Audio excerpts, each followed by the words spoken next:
maruma muta igata yelebu mo fe ka ti ko continue gi bara ne de tala mo bonne te sigi de wona te sigi wa tane ma bile ko me sigi wona te sigi ma fam mo ma foni yelebu mo te bara gede men te sigi de ne ti yelebu la de ma fam ne ti sigi yelebu kono ne ko ni ga turbu fleni ma na fa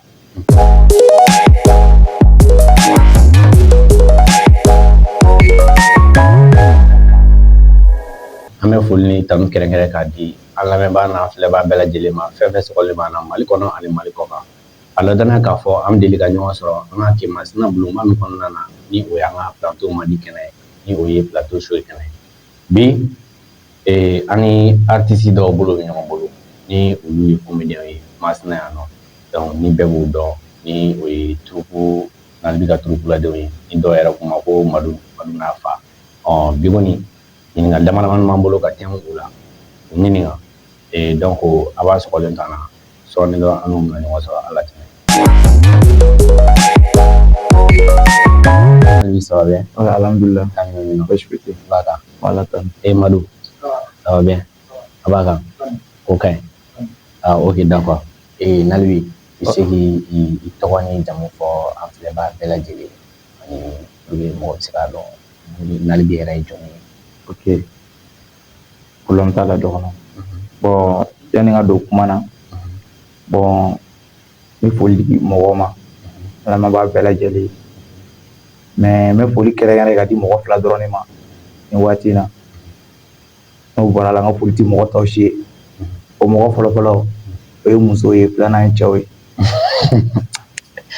ma bizarre da ne o mu kona na za bo ne to ne jamu ne to Dramani bo jamu Kulibali Dramani Kulibali ok d'accord bien merci Madou RFC to ni jamu fo afle bo bela jeli ba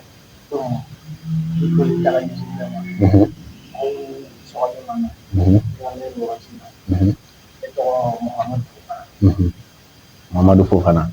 ok d'accord merci beaucoup merci Adjaraye donc anana nga we jabi Adjaraye kosobe abuenama ok donc amina nga ni malu konnana nalbi era bisika fayana aduna comédie kono chukudi kasibima donc bon kumi yera la bon pour moi comédie era kum bon ne ka choix unte muni da tu vois bon ko be ala latika de quoi tu vois ne era kun comédie kan ne dogon do de quoi dogon do de be ni ale ila ko kuma bana bon mo ma comédie fana famu diwu mo do bi comédie kana ko malangula de quoi en fait bon ne fana tan nana anata ne to tan nana ko na ko fe de quoi sinon ne era kuma kan ne era mo le comédien ya donc mais mo do fana yin sama ka se comédie ma ni to recherche do c'est fait dara do comédie ko nana karati non de ko ok d'accord donc namoro la nali bi se ka fa yana na ta ka jeti ne ama nali ka comédie ko nana ni do ko barake ni o ye yana bu be masina mais na yi bi jeti na mai nali bi ni yana bu be masina ko tu ya kile na bi parce que nali bi ka vilo ka ni mo bere ni o ye madu mune yo nana no hakilina yalma nali bi bora groupe la de wa ko be akira chudi we mangando de timena ni yana bu be masina mo ni mo che ni ke wa be ok donc on a bon kuma jara ko sebe en fait bon nini yelebu mo am barage ñoo fait bien sûr que be do fo mais ay atna fi rati fin kalama de yere don kalama ya fin kalama de donc mais min be ma fo mo chamani ku era don dere bon masina ga ni kuma fali no masina ga do masina ga yere mo be ni ko ina en fait masina ga yere be fe kan ko in chando ya ko mali shini abdo kuna fana ndi yele bugula ya mais ni yele bugu mo wa barage ñoo fait donc ina fo nya fo cogo mina anga chef nga encadreur yo ko Silva de Nelson Silva ouais boni orena mba fo ko sebe en fait mais atna fo kele ube datige na la quoi parce que min temena ñonche o yi fo ñongo de donc fo ñongo temena ñonche o ya ma ñon fam bale ya bala n'a fɔ cogo di la tel que n bɛ se k'a fɔ Yɛlɛbugu kɔnɔna na ne bɛ Yɛlɛbugu la waati min donc Yɛlɛbugu kɔnɔna na ne tun bɛ baara min kɛ comédie la o mɔgɔ tun tɛ Yɛlɛbugu la min b'o baara kɛ parce que min ka di ne yɛrɛ ne fɛn o fɛn la ne b'o la ne nali bɛ fɛn o fɛn la ne b'a kɛ fo ka s'a dan na i y'a faamu donc min ye catiribɔ canal ninnu ye ne tun bɛ vidéo bɔ n bɛ vidéo bɔ kosɛbɛ i n'a fɔ ne ni dɔgɔnɔ yɛrɛ de tun bɛ vidéo kɛ i y'a faamu donc o kɔfɛ ne ni ka séparation nana kɛ jumɛn ye i nana k'i bɛ kɛ dɔgɔnɔ ye donc an ka système cogo tiɲɛna an baara kɛ cogo min o cogo tiɲɛna n continue na n bɛ vidéo kɛ ni Madu ye i m'a faamu donc o kɔfɛ tuguni ne ka vidéo tun tɛ ka partager parce que min y'an ka chef ye n'o kan ka vidéo partager o tɛ ka vidéo partager voilà o tɛ ka vidéo partager i n'a fɔ ne yɛrɛ mɔgɔ b'a la cogo min a tɛ ka partager parce que a tɛ ka bila Yɛlɛbugu site kan ne yɛrɛ ne ye n ka compte créer il m'a dit que ko ne kana n ka compte créer k'an bɛɛ jɛlen don compte kelen na ne ko mais ça n'o ye tiɲɛ ye mais ne ka vidéo tɛ ka bila a kan mɔgɔ bɛ n ka vidéo dafalen na donc cela veut dire que ne ye n ka compte créer a y'o kuma dabila a m'a da mɔgɔw kuma na donc ala y'a kɛ tuguni an ye concert kɛ concert bolo nana da tuguni i y'a faamu an kan ka tournéw kɛ donc o y'a sɔrɔ an ye barge dɔ dilan barge la bɛɛ photo bɛ barge la kosɛbɛ mais fiche min bɔra sisan ni fiche kan ka partager ka taa dugu la an kan ka concert kɛ ni fiche min ye ne nali bi photo kun t'o la première fois ra a kɛra an taara concert la an ye concert kɛ Kawuti ani Kokiri kan na an ye concert kɛ yen nɔ voilà donc an nalen ne ma foyi fɔ k'a fɔ n photo tɛ fiche la ni rien bon an bɛna rencontre kɛ don min wariko la il m'a dit que ko donc ne photo tɛ fiche la ne t'a kuma fɔ ale n ko non n ko ça ne sera rien nin tɛ foyi ye i m'a faamu donc nin tɛ fɛn ye an ka continuer ten nɔ an y'o ko kɛ ji bɔnɛ an tɛmɛna ten ala y'a kɛ concert wɛrɛ bolo nana da min ye Filabugu ta ye an kan ka taa Filabugu la olu y'an wele an ye concert min kɛ o fila min na o diyara olu ye Filabugu mɔgɔ kɛlen k'an wele fiche kura bɔra tuguni hali mɔgɔ minnu yɛrɛ ti c'est à dire que vidéo yɛrɛ bɔ bilen Yɛlɛbugu la ni Yɛlɛbugu mɔgɔ kɔrɔ don u tɛ ka vidéo bɔ dɔw bɛ Segu dɔw bɛ truc comme ça dɔw ka kalan y'u bila ka taa yɔrɔ dɔw la olu kunkolo bɛ fiche la ne kunkolo tɛ fiche la tu vois donc ce jour là moi même j'ai décidé k'a fɔ ko ne tɛ taa nin concert in na fo a tiɲɛ ka fɔ n ye i y'a faamu fo ko n tiɲɛ ka fɔ n ye ko n bɛna n photo tɛ ka kɛ fiche la n mago b'o de la n bɛ fɛ k'a tiɲɛ dɔn mais ɲɔni y'o cɛ ne bolo a bɛ n'a fɔ e tun y'a ɲininka walima a kun ye ɲininka ko mun de la e ma rencontre k'ale ko mun na e photo tɛ fiche la affiche la a bɛ n'a fɔ a bɔlen a taara Buguni Molo la comme n'a fɔ Kawuti ka se ka Kokiri quoi donc i ma a ɲɛfɔ quoi non parce que photo t'a la mais o kɔfɛ ne bolo sisan est ce que e ma fɛn kɛ fili ye wa ou bien e y'a kɛ ban ya non bon pour moi ne m'a kɛ kojugu yɛrɛ ye koyi parce que ne b'a dɔn c'est lui même ale de ye chef ye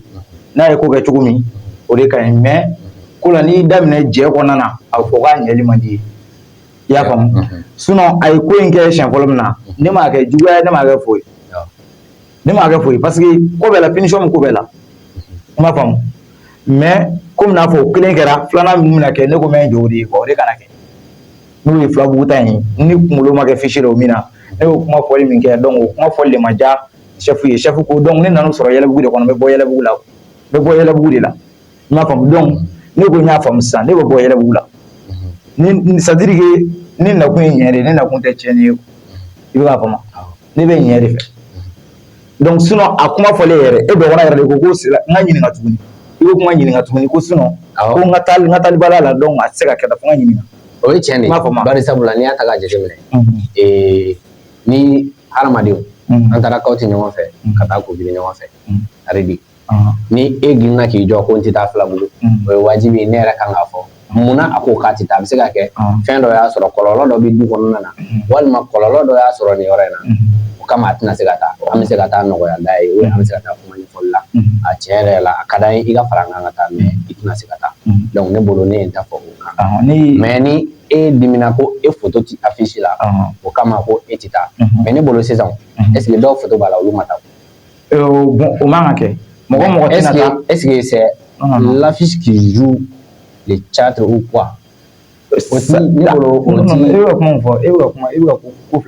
ne bolo hali ni photo tɛ affiche la en tant que n'i taara i b'i ye quoi même pas pourquoi mais même pas pourquoi munna ne photo ma k'a la munna ne photo ma k'a la minnu photo kɛra n'u tɛ ka taa olu ka taa ziya mɔgɔ dɔw olu tɛ ka taa zi o mais olu bon ne photo kan ka k'a la de parce que moi même ne de bɛ ka taa zi ne de photo kan ka partager même si hali n'a sɔrɔ a yɛrɛ ɲuman ko ba kun ko basi de taara an photo min na k'o de taara ka taa jɔ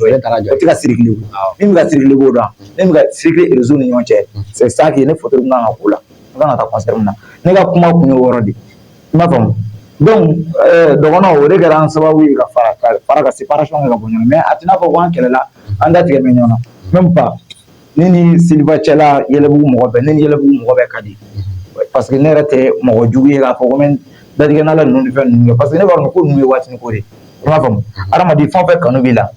n'i bɛ se ka ban a kɛ faut continuer un jour viendra tu vas voir la résultat quoi tu vas y aller ne bɛ fɛ k'o de f'i ye quoi sinon kɛlɛba wɛrɛ tɛ yen k'a fɔ ko datigɛ n'ala ni fɛn ninnu. D'accord ne y'an ta ka jateminɛ i ka kuma kɔnɔna na i ka kuma daminɛ na i y'a yira k'a fɔ ko k'e ka catiri bɔ e kun bɛ catiri caman bɔ Yɛlɛbugu maa si tɛ ne ma bɔ i bɛ se k'o yɔrɔnin fɔ an ɲɛna. Voilà parce que n'i y'a jate ne yɛrɛ ka Yɛlɛbugu kɔnɔna na ne yɛrɛ kun baara ma Yɛlɛbugu kɔnɔna na ni parce que n'i y'a mɛn Yɛlɛbugu yɛrɛ waati dɔ la n'i y'a mɛn Yɛlɛbugu Masina kɔnɔ ne yɛrɛ de kun mɔgɔw kun b'a miiri ko ne yɛrɛ de ye Yɛlɛbugu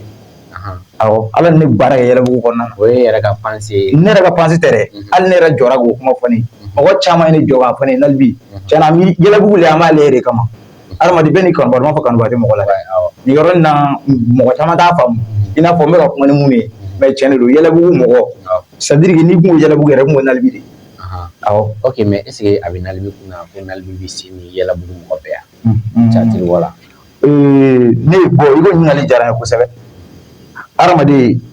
i b'i ta dɔn ka tɛmɛ ka se i danyɔrɔ de la i m'a faamu ne m'a fɔ n bɛ se ni Yɛlɛbugu mɔgɔ bɛɛ yɛrɛfɔ de ye baku surunya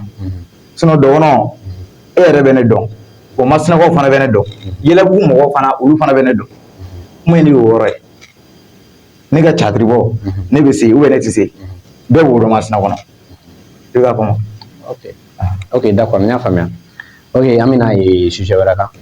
mun de nana ni Madu ni a fa ye Madu n'a fa o yɔrɔnin i bɛ se k'o yɔrɔnin i bɛ se k'i da don o yɔrɔnin na ɲɛfɔ an ɲɛ ka walawala. Ouais bon il faut se ka kɛ dans la vie même lien dɔ b'i ni Madu cɛ place dɔ de b'i ni Madu cɛ wa ou bien comédie dɔrɔn de don. Ouais bon Madu ye n den yɛrɛ de ye den dɔ awɔ n den yɛrɛ de ye Madu Madu i sama ba den dɛ mais ne m'o faamuya dɛ mais dɔ b'a la ko den don dɔ ko k'a den dɛ den yɛrɛ de ye Madu den yɛrɛ denlakan de don quoi a ba bɛ min a ba kɔni a ba bolila de quoi a ba bolila ne ba bolila de o de kɛra ko yɛrɛ problème o de y'a to sa yɛrɛ tɛ ka sɔn na yɛrɛ a yɛrɛ tɛ ka sɔn na parce que a kɛra ale mɔna kare kɔnɔ de o de y'a kɛ Madu la mɔna kare kɔnɔ de ya mun dɛsɛra a kɔrɔ quoi dɛsɛra a kɔrɔ i y'a bila ko in kɛra ten nɔ de ok donc ne y'a faamuya donc Madu y'i den yɛrɛ de ye mais awɔ ne ni Madu ka don ɲɔgɔn na a bɛɛ kɛra i n'a fɔ baarako in sababu de comédie sababu bon ne kun bɛ Yɛlɛbugu la waati min i n'a fɔ n y'a fɔ cogo min donc i b'a sɔrɔ a ka di bɛɛ ye ni mɔgɔ dɔ ka baara kɛ o waati Yɛlɛbugu mɔgɔ tun tɛ baara kɛ komi n'a fɔ il faut i m'a faamu mais mɔgɔ kelen min Yɛlɛbugu la n b'a fo nin yɔrɔ la Flotteur c'est lui là ni mɔgɔw kun jɔra a la waati o waati ni n ko Flotteur ma Flotteur n'a sɔrɔ an ka vidéo kɛ Flotteur bɛ na a bɛ na ouais vraiment Flotteur il est tellement courageux b'a la kojugu parce que ni mɔgɔw kun baarakɛ b'a la ni mɔgɔ min bɛ baara kɛ cela veut dire que ne ni Madu donna ɲɔgɔn na i y'a faamu donc olu si kun ma diya hali an k'an entraîner Yɛlɛbugu waati o si kun ma diya Siliba ye i y'a faamu Siliba yɛrɛ a kun ma sɔn o fana ma i n'a fɔ tel que ne n'e fana kun b'a bɔ waati min a kun ma sɔn a ma parce que k'a tɛ jɛ kɔnɔ ouais il a raison parce que a ye tiɲɛ fɔ yɔrɔ la a ye tiɲɛ fɔ yɔrɔ la ya mais ne kɛra sababu ye tuguni ka na ni e dɔgɔnɔ fana Yɛlɛbugu kɔnɔ Madu fana ta kɛra ten nɔ i y'a faamu donc ko ne kɛra o cogo la an kɛra ɲɔgɔn baarakɛ ɲɔgɔn ye ten. Voilà mais j'ai une question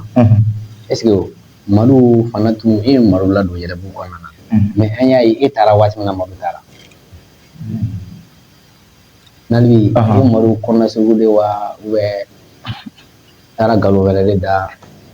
Yɛlɛbugu mɔgɔw la o kama cogo di an m'o faamu dɛ e ka taa mais ale fana ka taa ka tugu e kɔ cogo de la. N bɛ kuma ni tiɲɛ de ye dɛ n bɛ ka kuma ni tiɲɛ de ye i y'a faamu ne bɛ bɔ Yɛlɛbugu la Madu ka fana ka retire ka na ne nɔfɛ tuguni Madu filɛ nin mais kɔnɔ y'i ɲininka n b'a jaabi sinon a ka di n ye kuma Madu ɲininka quoi parce que ne bɔra Yɛlɛbugu la mɔgɔ min don quoi c'est à dire que hakili de b'a la quoi Madu la hakili de b'a la ne m'a fɔ Madu ye o n ko Madu ka bɔ n k'a ka segin walahi ne m'a fɔ a ye n k'a ka segin ne m'a fɔ Madu ye n k'a ka retire ka bɔ Yɛlɛbugu la i y'a faamu donc Madu ne bɔlen a nana k'a bɛ segin a kɔ ne ko non non non n y'a fɔ a ye a don a kɛra an ka da la n ko Madu ma n ko taa i ka taa Yɛlɛbugu mɔgɔ fɛ i ka t'i ka continuer k'i ka baara kɛ ne de t'a la n ko bon ne tɛ segin dɛ wa ne tɛ segin wa ne ma bilen ko n bɛ segin wa n tɛ segin i m'a faamu n ko n b'a fɔ ni Yɛlɛbugu mɔgɔ tɛ baara kɛ dɛ mais n tɛ segin de ne tɛ Yɛlɛbuguladen ye i m'a faamu ne tɛ segin Yɛlɛbugu kɔnɔ ne kɔni ka turubu filɛ nin ye Madu n'a fa an baara kɛ ɲɔgɔn fɛ wa hali ni Madu ne bɛ Yɛlɛbugu kɔnɔ a se ka ne bali ka baara kɛ i m'a faamu voilà hali kɔsa na ne ni dɔgɔnɔ yɛrɛ an ye vidéo dɔ kɛ il m'a dit que k'a fɔ a ka chef ka a ko i ma ko pour que an bɛ ka vidéo kɛ comédie t'o ye o comédie kɛra n'i kɛra ko i bɛ da i ka coin dɔrɔn na n'a pas affiché o tɛ bɔ e bɛ se ka da i ka coin dɔrɔn na cogo di i ka kun de ka baara kɛ il faut collaborer avec un autre comédien i collaborer ni mɔgɔ wɛrɛw de ye i bɛ baara kɛ ni mɔgɔ wɛrɛw mais i bɛ se ka kɛ cogo di k'i bɛ ka troupe la i bɛ da o dɔrɔn mais i bɛ baara kɛ n'olu dɔrɔn ye ok kuma dɔ la n bɛ kuma dɔ la catiri bɛ se ka mɔgɔ demander plus de 20 personnes vidéo hali Yɛlɛbugu a bɛ mɔgɔ demander mɔgɔ caman demander e bɛ se ka kɛ k'i mɔgɔ tɛ jɔ mɔgɔ wɛrɛ la ka na vidéo kɔnɔ cogo di ok sisan n'ale bi n'a y'a ta k'a jateminɛ an b'a ye n'ale bi ni a bɛ ni maa suguya bɛɛ de bɛ comédie kɛ ça veut dire a bɛna kɛ sisan ni ani maa min bɛnna dɔrɔn a bɛ catiri kɛ o kɔrɔ ye di pourquoi i ni mɔgɔ bɛɛ ka ça veut dire genre i bɛ bɛɛ de i bɛ bɛɛ kunkolo ye ka vidéo la o kɔrɔ ye di donc ou bien bɛɛ de ye comédien ye bolo wa ça c'est bien dɔgɔnɔ kɛ nin kuma diyara n ye kojugu ne ye kuma dɔ de f'i ye n y'a f'i ye n ko catiri bɛ se ka mɔgɔ demander i m'a fɔ ma mais f'i k'a jateminɛ catiri kɔnɔna na yɔrɔ dɔ de bɛ catiri la toi même e min y'i ka acteur ye ani minnu ye ka acteur principal ye i b'olu de bila i ka rôle dɔw la olu bɛ se ka rôle minnu jouer n'olu bɛ yɔrɔ min na catiri la o b'a la o bɛ comédie yɛrɛ la i bɛ mɔgɔ dɔ bila yɔrɔ dɔ la a bɛ dɔn ko nin de ye pivot ye nin ne yɛrɛ film yɛrɛ nin ye i m'a faamu donc a t'i n'a fɔ k'a fɔ i bɛ ka kuma fɔ n b'i ka kuma jaabi n'o de ye i bɛ mɔgɔ minnu ye ne ka vidéo la a bɛ se ka kɛ olu bɛ na c'est à dire que a bɛ ka jama wuli yɔrɔ min u bɛ na jama man kɔnɔna de la o yɔrɔ la i b'a sɔrɔ jama bɛ don a la mais ne yɛrɛ bɛ n ka rôle jouer a kɔnɔna na a bɛ dɔn k'a fɔ ko nin de ye acteur principal ye ou bien Madu b'a ka rôle jouer a bɛ dɔn k'a fɔ ninnu de ye acteur principal ye mais i bɛ se ka i bɛ se ka gɛrɛn sigi on a 2 personnes k'an bɛ gɛrɛn sigi gɛrɛn bɛ sigi mɔgɔ fila mais ni gɛrɛn mɔgɔ tɛ mɔgɔ 30 bɔ awɔ dɔn voilà donc cela veut dire ka sigi mɔgɔ fila hali mɔgɔ saba mɔgɔ fila i bɛ gɛrɛn sigi mɔgɔ fila c'est à dire que o fana bɛɛ n'a rôle bɛ yen o fana bɛɛ n'a système bɛ yen mais n'i ka i ka système taara bɔ i ka gɛrɛn sigi mɔgɔ 30 kun i bɛ mun kɛ i b'a faire quoi i bɛ mun kɛ i bɛ mɔgɔ de ɲini o a t'i n'a fɔ olu ye comédien ye o i y'a faamu ok d'accord n y'a faamuya mais an bɛ waati min na i ko sisan n'ale yɛrɛ ka troupe mɔgɔ bɛ joli la sabula i ka mɔgɔw tɛ kɛ n'a ye i ka mɔgɔ ka ca kojugu vidéo la an bɛ fɛ k'a dɔn n'ale yɛrɛ ka troupe la den yɛrɛ ye maa joli ne ka troupe la den ne ka troupe la den ye maa dame ne ka troupe la den ye Madu n'a fa dɔrɔn Madu n'a fa dɔrɔn Madu n'a fa la famille Madu n'a fa a banna o ma tɔ bɛɛ b'a kɔ nafigiya de la nafigiya tɛ dɛ tɔ bɛɛ yɛrɛ de ye Madu n'a fa ye i bɛ ka jama fɛn o fɛn n'ale bɛ nin Madu kɔ dɛ o de ye Madu n'a fa ye la famille Madu n'a fa voilà ya famille kelen dɔrɔn de don y a pas de séparation an ka famille tɛ compter an ka famille tɛ se ka compter an ka famille date tɛ se ka fɔ yɛrɛ ok d'accord n y'a faamuya ok merci beaucoup Nalibi donc an bɛna Madu la Madu i bɛ se k'a fɔ an ɲɛna Madu yɛrɛ donna comédie pourquoi e ye choix ta k'a kɛ comédien ye quoi ni ne yɛrɛ ɲininka ne b'a fɔ ko ne tɛ kɛ comédien wa mais ne yɛrɛ kun bɛ mɔgɔ ye comédie la ne kun bɛ filɛ n dabali kun bɛ bɔ o la quoi parce que n yɛrɛ kun b'a fɔ ko baara ci t'u la mais don dɔ la n sigila an ka gɛrɛn na a kɛra 2020 le premier n ka min nana a nana n sigilen sɔrɔ a ye kuma dɔ de fɔ ne y'a jaabi donc a ko ko kuma in bɛ se ka kɛ yɛlɛko kuma ye dɛ k'an ka vidéo kɛ ne yɛrɛ kun ma sɔn mais ne tilala ka sɔrɔ a dama ni vidéo kɛ a y'o vidéo kelen kɛ a y'o bila donc vidéo min a layara kojugu ma maa bɛɛ ye vidéo in filɛ donc mɔgɔ y'a aimé kojugu voilà kama donc e yɛrɛ donc continue a tilala ka n'i sigi ne la ale ye nɔfɛ awɔ an ka biro donc an continue ɲɔgɔn ye ka taa ka continue ɲɔgɔn ye ka taa fo ka na se sisan ma fo ka n'a ka kanu donna ne yɛrɛ la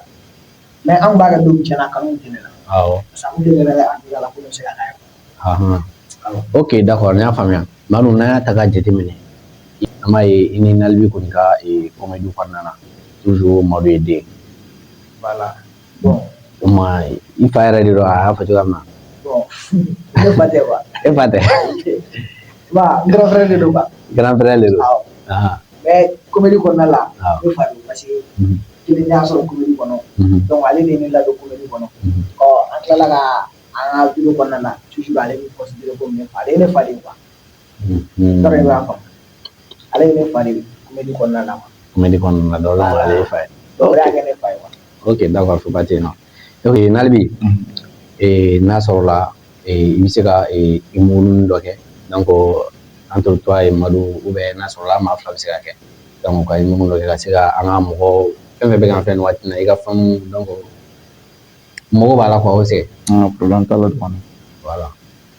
Madu non Madu tɛ yan ba i kulo dayɛlɛ i ka n lamɛn Madu bɛna min f'i ye ba i jɔ ka verre dɔ ɲɛna ɲi ɲɛ n t'a deli an ka diya daminɛtɔ la Madu Madu ne bɛ ka min k'i wele i bɛ k'i bɛ fɛn dɔ ye e ka fɛn de bɛ ne ou bien ne de bɛ e ye e ka fɛn de bɛ ne ye ou bien gɔdɔ ne ma verre dɔ ɲɛna ne bɛ se ka ye cogo di la Madu e bɛ dosi ta Madu wala e bɛ dosi ta i ka dosi ta laban a kɛra yɔrɔ ma yɔrɔ fɔ i bɛ dosi ta hali n'i y'a bila kɔni dosi ta walahi Madu bɛ dosi ta ba ne hakili b'a la ne ka dosi ta ko laban ni Adouane ne ka dosi ta ko laban kɛra ne n'ale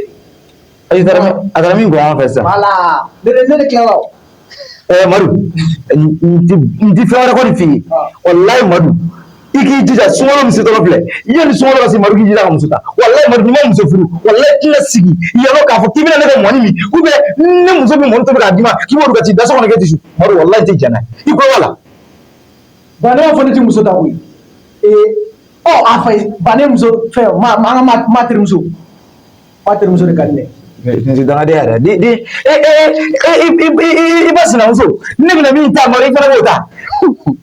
a bɛna so ne ɲɛ b'a la e fana ɲɛ b'a la Madu i ɲɛ ci i bɛ ɲɛ ci i ɲɛ i b'a ci i bɛ taa kɛnɛ na i bɛ taa muso wɛrɛ ɲini i y'a faamu e y'a lajɛ sa ma terimuso bɛ se k'o ta ma terimuso a bɛ fara i ba kan i ba jɛlen don ale finen don i y'a faamu a dun ka di ne fana ye dɛ an bɛ sa ɲɔgɔn na walahi Madu e bɛ ne ka du bila ou bien ne bɛ taa ba n'an ka misa ɲɔgɔn na kɛ ne dɔnniba kɛlɛ ye dɛ